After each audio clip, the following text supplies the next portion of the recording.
Com apenas um dedo, você abre a porta do mundo para a informação verdadeira, objetiva e sem censura. Com apenas um dedo, você se junta a esse compromisso. Você vê o resultado de nosso trabalho, a sua nova visão do mundo. Mundial Telenotícias Brasil.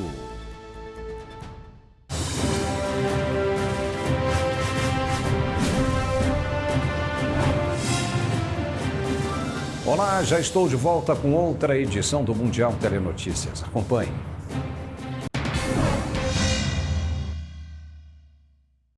O Kremlin rejeitou nesta quarta-feira as sugestões de que os grãos presos nos portos ucranianos estão alimentando a crise global de alimentos. Enquanto isso, a Rússia avança com uma ofensiva militar. A invasão russa à Ucrânia devastou plantações e agricultura, além de ter interrompido entregas no país, que é um dos principais produtores de grãos do mundo. A guerra de Putin aumenta a preocupação com a fome e os preços dos alimentos em todo o mundo. Хотя доля вот этого зерна украинского, о котором идет речь, она меньше 1% от общемирового производства пшеницы и других злаковых. Поэтому какого-либо отношения к продовольственному кризису эта нынешняя ситуация с украинским зерном не имеет. Об этом.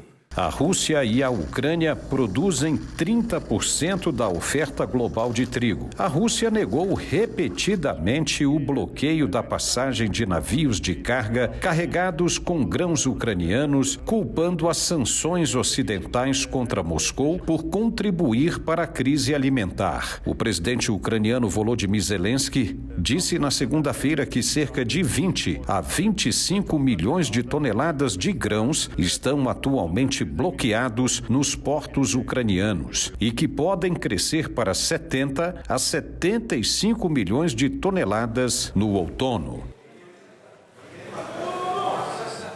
Kiev diz que é agressão russa o que está alimentando a crise de grãos e, segundo a Ucrânia, as sanções contra a Rússia não têm efeito sobre a crise.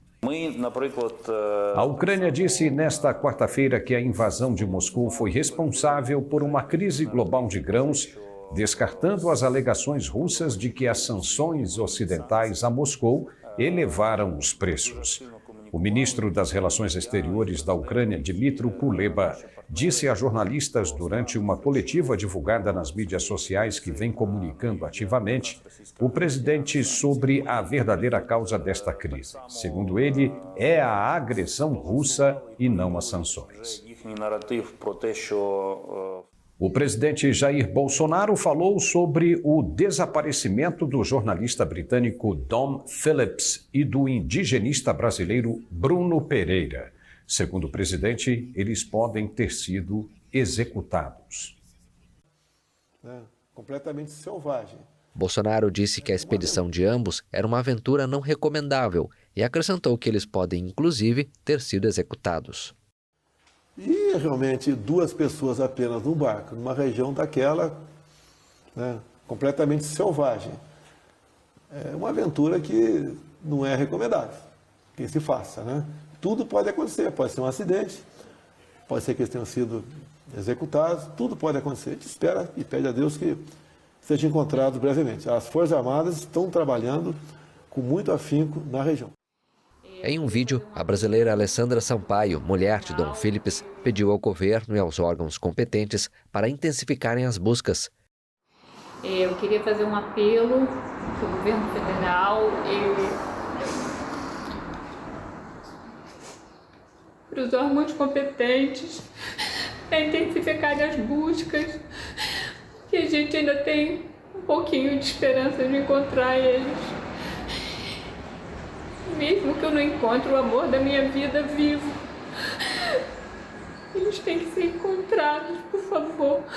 Intensifiquem essas buscas. Dom Phillips, de 57 anos, colaborador do jornal britânico The Guardian, desapareceu enquanto realizava uma investigação para um livro com Bruno Pereira. Os dois homens não são vistos desde a manhã de domingo. Eles haviam recebido ameaças na semana anterior ao desaparecimento, revelou em nota a União das Organizações Indígenas do Vale do Javari e o Observatório dos Direitos Humanos dos Povos Indígenas Isolados e recentemente contatados. O Vale do Javari é uma região de difícil acesso próxima à fronteira com o Peru e a Colômbia e especialmente afetada pela presença de garimpeiros e madeireiros ilegais que exploram a região. E nesta quarta-feira, o Exército e a Marinha intensificaram as buscas pela dupla desaparecida. As duas forças enviaram tropas para o Vale do Javari, no Amazonas, no esforço de encontrar Dom Phillips e Bruno Pereira. A Polícia Federal e as Forças Armadas tentam encontrar algum rastro do colaborador do jornal The Guardian, Dom Phillips, e de Bruno Pereira, desaparecidos enquanto faziam uma pesquisa para um livro no Vale do Javari, no Amazonas. A Marinha enviou um helicóptero, embarcações e uma moto aquática, enquanto o Exército disponibilizou outro helicóptero e 150 militares especialistas na selva. Grupos indígenas começaram oficialmente as buscas no domingo. Um homem suspeito de estar envolvido nos desaparecimentos foi preso nesta quarta, de acordo com o jornal O Globo. Ele teria proferido ameaças a indígenas que procuravam os dois desaparecidos. Phillips e Pereira estavam em uma terra indígena de difícil acesso, próxima à fronteira com o Peru e Colômbia, que conta com a presença de narcotraficantes, garimpeiros e madeireiros que tentam invadir a região para explorá-la. Eles viajaram de barco até o Lago Jaburu e deveriam retornar à cidade de Atalaia do Norte no domingo. A última vez que foram vistos foi em São Gabriel, não muito longe do destino. Pereira trabalhou na Fundação Nacional do Índio, a FUNAI, e já havia sido ameaçado por madeireiros e garimpeiros ilegais. O Greenpeace considerou que o desaparecimento faz parte do retrocesso ambiental que o governo Bolsonaro promoveu com empenho em áreas protegidas e contra ativistas ambientais. O presidente é acusado de incentivar as invasões de terras indígenas em favor do agronegócio, da exploração e da mineração. E representantes indígenas da Amazônia denunciaram que foram excluídos da Cúpula das Américas. O evento tem sofrido críticas por não incluir países importantes e líderes como o presidente mexicano, que se recusaram a comparecer. O evento acontece nesta semana em Los Angeles e tem na agenda a discussão sobre as mudanças climáticas. Indigenous voices are not being heard at the summit. Indigenous delegates are being denied entry. The summit is really, even here in Los Angeles, where the world leaders have gathered, indigenous nations of Los Angeles can't even get access to attend and welcome the world leaders. So there is some criticism about how this forum is being organized.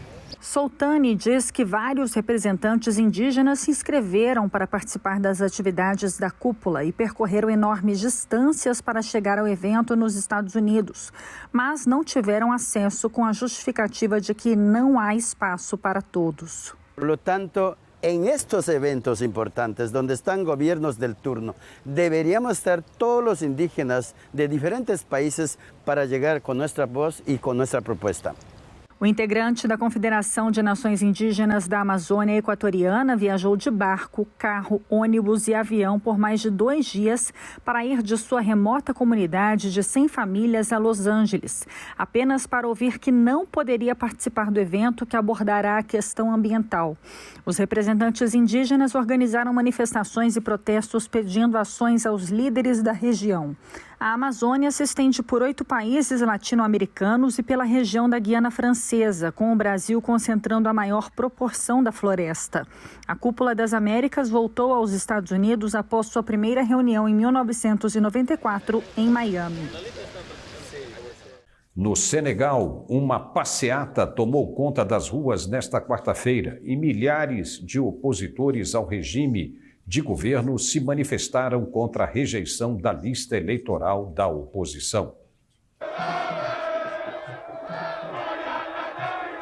Apoiadores do principal adversário senegalês, Ousmane Sonko, se reuniram para protestar contra a rejeição da sua lista nas próximas eleições legislativas. A coligação de Ousmane Sonko, Yevi Askan Wi, tinha anunciado este comício contra o poder antes da decisão do Conselho Constitucional de confirmar a rejeição da lista em que ele e outras figuras da oposição aparecem para as eleições gerais de 31 de julho. Esta invalidação equivale a remover Ousmane Sonko da corrida eleitoral. E agora um rápido intervalo e já voltamos. Quando você precisa saber rapidamente o que está acontecendo nos lugares mais remotos do planeta, só existe um lugar em sua própria língua. Mundial Telenotícias Brasil, sua nova visão do mundo. Carta aberta de mãe para mãe. Ser mãe de um bebê é também conhecer um amor incondicional. É ter sono leve, pálpebras pesadas. É descobrir um novo nível de cansaço, mas também de afeto. É sorrir junto, chorar junto e tirar soneca junto. É amamentar, cuidar, preocupar, suspirar e suspirar de novo, só que de outro jeito. E depois de tudo isso, mesmo durante a pandemia, ainda ajudar outras mães com bebês prematuros em UTIs neonatais e que precisam de leite materno para se recuperar. Esse agradecimento em forma de carta é para você, que doa esperança. Um grande gesto que pode salvar a vida de quem mais precisa. Se você pode, doe leite materno. Qualquer quantidade doada faz toda a diferença. Ministério da Saúde, Governo Federal. É uma questão de tempo antes que você ouça a notícia. Depois de ouvi-la, você terá todas as notícias em nossa língua. Agora, existe uma nova visão do mundo e um novo lugar para acompanhá-lo. Mundial Telenotícias. O primeiro-ministro britânico Boris Johnson enfrentou nesta quarta-feira o parlamento pela primeira vez desde o voto de desconfiança. Os críticos alertaram que a tempestade política está longe de terminar para Johnson, depois que 148 parlamentares conservadores não o apoiaram. Johnson, que chamou a votação que o elegeu com 211 a 148 de resultado convincente. Ele prometeu seguir em frente. A equipe dele vem tentando recuperar a ofensiva, apontando para um discurso previsto nos próximos dias sobre novas medidas de apoio econômico, enquanto os britânicos lutam com uma crise de custo de vida. Também há pedidos crescentes para que Johnson corte impostos para aliviar a carga sobre as pessoas. Mas muitos duvidam que Johnson possa recuperar a confiança dos eleitores, já que o partido se prepara para 2 eleições parlamentares ainda neste mês.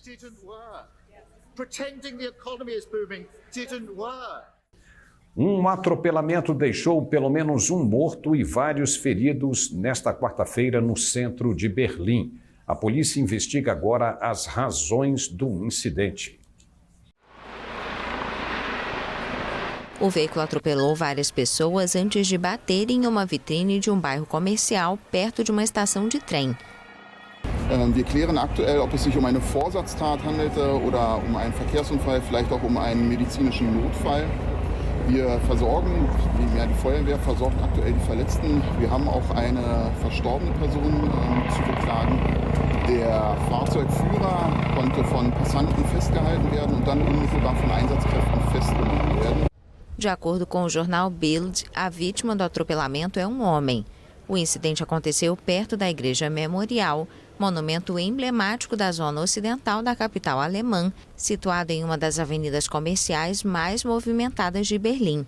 Muitos policiais foram enviados ao local, assim como para a praça ao lado, onde em 19 de dezembro de 2016 foi executado um atentado islamita com um caminhão em uma feira de Natal que matou 12 pessoas. Um trem descarrilou após se chocar contra uma escavadeira na região central do Irã. Várias pessoas morreram e dezenas ficaram gravemente feridas. De acordo com o canal Irib News, o acidente aconteceu em uma área desértica próxima de Tabas, a 900 quilômetros de Teherã, na linha que faz o trajeto entre as cidades de Mashhad e Yazd. Nas imagens é possível ver um vagão tombado na ferrovia e outros 4 arrastados pelo acidente. O vice-presidente da empresa estatal de ferrovias informou que o trem transportava 348 passageiros no momento da tragédia. O caso acontece 2 semanas depois do desabamento de um edifício em construção na região sudoeste do Irã, uma tragédia que deixou 43 mortos. Em 2016, 44 pessoas morreram e 82 ficaram feridas quando 2 trens, um deles parado, colidiram e pegaram fogo no norte do Irã. O acidente mais violento aconteceu em fevereiro de 2004, quando um trem de mercadorias explodiu com sua carga de enxofre, gasolina e fertilizantes, deixando 328 mortos e centenas de feridos. Em janeiro de 1993, uma colisão entre 2 trens matou 24 pessoas e deixou 45 feridos.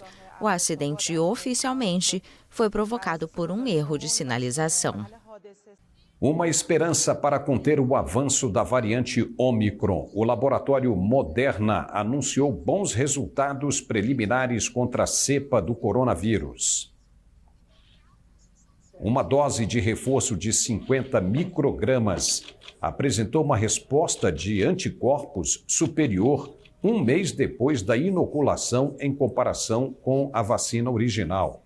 Esta nova fórmula, denominada mRNA 1273.214, é uma vacina bivalente que atua tanto contra o vírus original como contra a variante Ômicron. Com a dose, os anticorpos contra a variante se multiplicaram por 8, com uma proteção prolongada contra as variantes de preocupação do coronavírus. Atualmente, todas as vacinas utilizadas têm como base a cepa original do vírus e demonstraram menos efetividade contra as variantes que surgiram nos últimos meses. A Agência Americana de Medicamentos pretende convocar, no fim de junho, um comitê para avaliar se a cepa do vírus utilizada para desenvolver as vacinas atuais deve mudar e, se for o caso, que cepas devem ser selecionadas para o segundo semestre do ano. O Banco Mundial fez um alerta: o crescimento global está desacelerando cada vez mais e essa tendência pode durar. A instituição prevê um aumento do Produto Interno Bruto Global de 2,9% e a previsão anterior era de 4,1%. Em um relatório, o banco destaca que a economia mundial deve experimentar sua maior desaceleração após uma recuperação inicial da recessão global em mais de 80 anos. O resultado é um risco crescente de estagflação, referindo-se à combinação de inflação alta e estagnação econômica. Essa desaceleração ocorre após uma recuperação sustentada em 2021, depois da profunda recessão causada pela pandemia. O risco crescente de estagflação teria consequências prejudiciais tanto para os países de baixa renda quanto para os de renda média. Os economistas do Banco Mundial esperam que essa taxa de crescimento continue até 2023 ou 2024, com a guerra da Ucrânia afetando severamente a atividade, o investimento e o comércio no curto prazo. Para a América Latina e o Caribe, o banco projeta um crescimento de 2,5% este ano, após uma recuperação de 6,7% em 2021. E depois da decisão do Supremo Tribunal Federal de manter a cassação de um deputado por suposta fake news, o presidente Jair Bolsonaro se mostrou insatisfeito e alertou que pode deixar de cumprir com as decisões dos ministros. Ao mesmo tempo, o presidente questionou mais uma vez a confiabilidade do sistema eleitoral. Aqui, do outro lado da Praça dos Poderes, uma turma do Supremo Tribunal Federal, por 3-2, mantém a cassação de um deputado acusado em 2018 de espalhar fake news. Esse deputado não espalhou fake news, porque o que ele falou na live, eu também falei para todo mundo, que estava havendo fraude nas eleições de 2018. Os novos ataques vêm depois de voltar à tona o caso do deputado Fernando Francischini, da Assembleia Legislativa do Paraná, que foi destituído em 2021 após alegar sem provas que as urnas de votação em 2018 foram manipuladas para impedir a vitória de Bolsonaro no primeiro turno. Na última semana, o ministro do STF, Nunes Marques, determinou o retorno do mandato do deputado, decisão que foi revertida pelo tribunal na terça. Bolsonaro, que já teve vídeos removidos das plataformas digitais e é alvo de uma investigação no Supremo por divulgar informações falsas, reiterou as alegações, mais uma vez sem apresentar provas de que houve fraude em 2018. Do Supremo Tribunal Federal. E depois do intervalo tem mais notícias para você. Só um minuto. Até já. A melhor alternativa de notícias internacionais em português. Mundial Telenotícias Brasil. Preparados, sempre em prontidão. Os militares brasileiros estão prontos para defender o país. Integrando as ações das Forças Armadas, o Ministério da Defesa garante a soberania nacional, promove inovação tecnológica e, nos momentos críticos, assegura a assistência que o país precisa.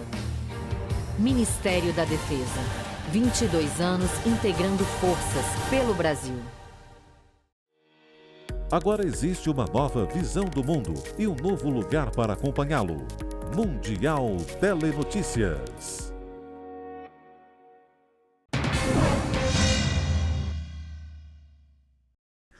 A pintura inacabada de Leonardo da Vinci, São Jerônimo no Deserto, está em exposição. A obra se encontra no Château du Clos-Lucy, em Amboise, no Vale de Loire, na França.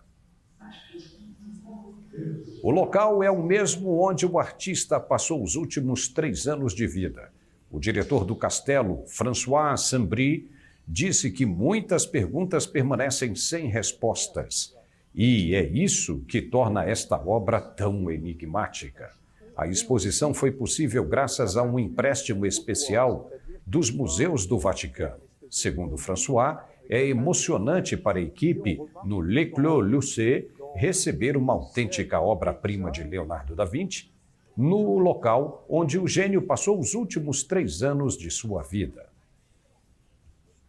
8 homens comparecem a partir desta quarta-feira a um tribunal francês pelo roubo em 2019 de uma obra de Banksy, que prestava homenagem às vítimas dos atentados jihadistas de novembro de 2015 em Paris.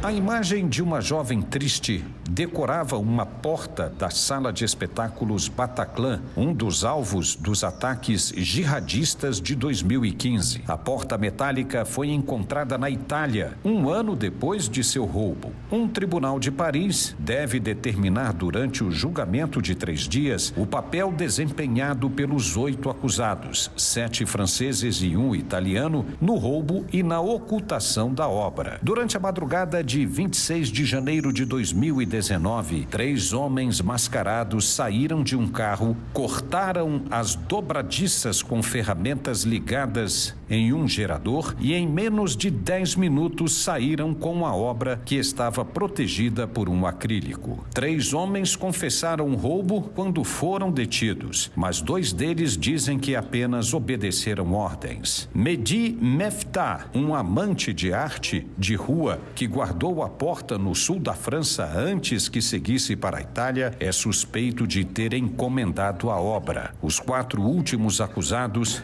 são julgados por ter supostamente transportado a porta. A identidade do artista britânico Banksy, que reivindica obras com mensagens políticas no mundo inteiro, é um mistério. Suas artes são leiloadas por milhões de dólares. O julgamento começou ao mesmo tempo que o processo dos atentados de 13 de novembro de 2015 e entrou na fase dos argumentos finais, 9 meses após o início. Na ocasião, 130 pessoas foram mortas nos ataques em Paris e nos arredores da capital francesa. Um tribunal federal da Suíça abriu nesta quarta-feira o processo contra os ex-presidentes da UEFA e da FIFA, Michel Platini e Joseph Blatter. Eles são julgados pelo pagamento suspeito que encerrou em 2015 a trajetória de ambos como dirigentes do futebol mundial. Os dois antigos aliados que se tornaram rivais à medida em que Platini se mostrava impaciente para suceder Blatter compareceram em liberdade ao tribunal. Os dirigentes são acusados de obter ilegalmente, em detrimento da FIFA, um pagamento de $2 milhões em favor de Platini. Objetos de outros processos, eles podem ser condenados a 5 anos de prisão ou a pagar multa caso sejam considerados culpados. Defesas e acusação concordam que o francês foi assessor de Blatter entre 1998 e 2002 e que ambos assinaram um contrato em 1999 que estabeleceu uma remuneração anual equivalente a mais de $300 mil a Platini. Em janeiro de 2011, o ex-jogador alegou uma dívida de quase $2 milhões paga pela entidade que comanda o futebol mundial com a participação de Blatter. A acusação afirma que este foi um pagamento sem fundamento, que induziu de maneira hábil ao erro os controles internos da entidade por meio de declarações enganosas dos dirigentes. Luka Modric assinou um novo contrato para mantê-lo no Real Madrid até o final da próxima temporada. Foi o que disseram os campeões europeus nesta quarta-feira. O meio-campo croata, que completa 37 anos em setembro, desempenhou um papel fundamental na equipe do Carlo Ancelotti, na última temporada que conquistou os títulos da Liga e da Liga dos Campeões. O clube disse em comunicado que chegou a um acordo para estender o contrato do jogador até 30 de junho de 2023. Modric se juntou ao Real em 2012 e fez 436 jogos com o clube, vencendo a Liga dos Campeões 5 vezes e conquistando 3 títulos da La Liga. Real Madrid é o melhor clube do mundo. O Real Madrid é o melhor clube do mundo. É um clube especial, com uma história incrível e milhões de adeptos em todo o mundo. Não acho que exista nada maior do que o Real Madrid. E creio que não há nada mais grande que Real Madrid. Com muita ilusão. E o Brasil, hein? Se tornando uma potência emergente do cricket. Quem diria? E o país é, inclusive, o primeiro a profissionalizar a equipe feminina antes da masculina. E contrariando todos os prognósticos, o Brasil se tornou uma potência emergente do cricket, especialmente por sua seleção, que fechou contratos em 2020, tornando-se o primeiro país a profissionalizar as mulheres antes dos homens. Eu acho que mudou a forma de, por exemplo, de eu estar ganhando dinheiro fazendo uma coisa que eu gosto. E estou fazendo faculdade com o cricket, ajuda da aula. Eu acho que isso é uma oportunidade que, se não fosse o cricket, eu não teria. A maioria dos atletas aprendeu a jogar em um dos 63 programas para jovens da organização Cricket Brasil, presidido pelo ex-jogador profissional Matt Featherstone. It's not football, as you know, in Brazil. Football takes control of everything. So it's great to see a little bit of cricket coming into people's lives and seeing them enjoy another form of sport that, if it hadn't been for this community project, they probably wouldn't have had. Matt acredita que parte do interesse no esporte vem da similaridade com o taco, jogado nas ruas brasileiras. A história conta que os escravizados inventaram este jogo com paus de vassoura e garrafas, depois de ver os britânicos que chegaram ao Brasil no século XIX para construir ferrovias, jogando cricket. Graças aos projetos lançados em 2009, Poços de Caldas tem mais de 5.000 jogadores. Com o interesse crescente, surgiu também a primeira fábrica de tacos de cricket no Brasil. E numa oportunidade, ele esteve aqui na minha casa e falou: Luiz, você aceita um desafio? Gostaria de trabalhar tentar fazer um taco desse? Eu falei: claro, vamos fazer. Daí eu fiz, ele Gostou. Inclusive, o primeiro taco que eu fiz, que eu levei para ele falou: onde você arrumou isso aí? Como é que você conseguiu esse taco? Eu falei: não, eu fiz. Eu falei para você que ia fazer e fiz. O orçamento anual do Cricket Brasil subiu de cerca de $5 mil há uma década para $350 mil. Isso permitiu à organização lançar um programa de treinadores e enviar jovens promessas para a universidade. O objetivo agora é levar a modalidade a milhares de outras cidades brasileiras. Lingotes de ouro, vasilhas floridas, espadas, canhões. A Colômbia revelou imagens inéditas do galeão San José, que naufragou há 3 séculos no Caribe, carregando um grande tesouro. Um veículo teleguiado e equipamentos de gravação de alta tecnologia permitiram chegar a quase 1.000 metros de profundidade. O aparelho se aproximou com precisão dos recantos do navio e gravou imagens de alta definição para comprovar o estado dos destroços. O governo colombiano divulgou esta semana vídeos e fotos de canhões de ferro, vasilhas de cerâmica e porcelana, potes e peças em ouro. No leito marinho também pode-se distinguir parte da proa do navio, envolta em algas e conchas. Os especialistas também identificaram vários canhões, alguns produzidos em Sevilha e outros em Cádiz, em 1655. O almirante Gabriel Pérez, comandante da Marinha, assegurou que o tesouro não foi saqueado nem sofreu alterações desde que foi descoberto em 2015. A nau Capitânia Galeão San José foi afundada por um tiro de canhão inglês durante a Batalha de Baru em 1708, segundo crônicas da época, que davam conta de sua valiosa carga. E por aqui encerramos esta edição do Mundial Telenotícias, mas daqui a pouco tem mais. Um forte abraço e até já! É uma questão de tempo antes que você ouça a notícia. Depois de ouvi-la, você terá todas as notícias em nossa língua. Agora, existe uma nova visão do mundo e um novo lugar para acompanhá-lo. Mundial Telenotícias.